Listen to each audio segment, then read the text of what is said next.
Hello ho, vlog for today mga kamagbubukid ay magpuputol ho tayo ng puwet ng native na kohol. Sa mga gusto ho makatikim dyan, abay bumili ho kayo, dine sa akin. Ay, maganda nga yung sup-sup na lang ng sup-sup. Pagkakain.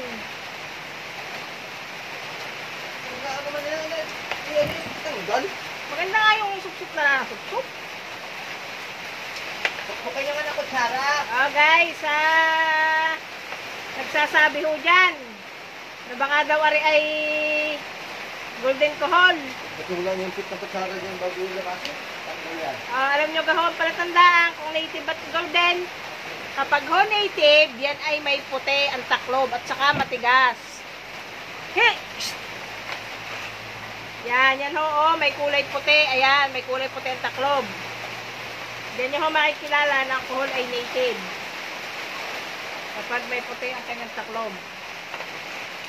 Kaya ho, inalasan ko lang ng puwit para ho, sup-sup na lang ng sup-sup pagka kumain.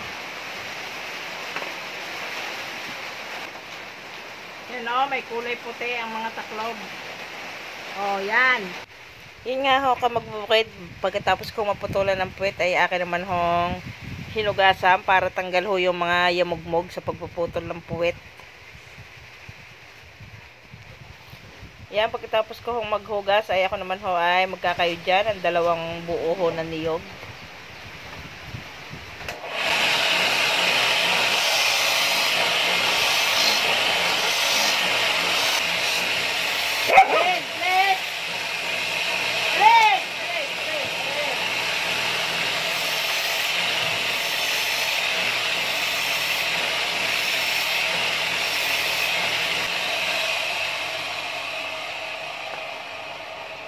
Sabing umalis ha? Umalis. Kaya pasaway.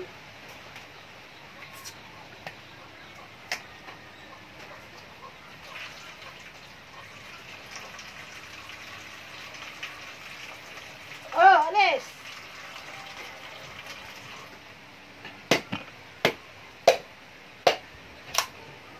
Malilit lang ang nyog pero makakapal.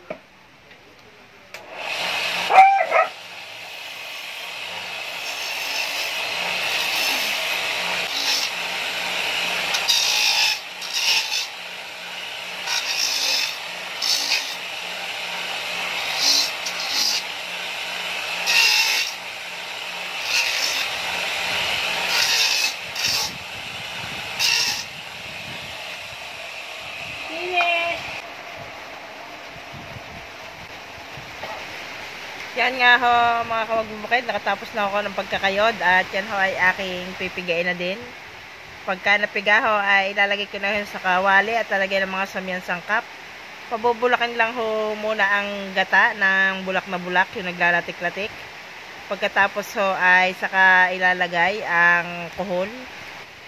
Kaya ho gayan ay mahangin ho at maulan sa labas. Yan. Latik-latik na ho yan. Yan ho may samyan sangkap na. Nagbubulakan ho ang mantika, napadami yata ho ang aking sabaw. At saka inhulog ang native na kohol. Nakain kayo niyan, mga kamagbubukid.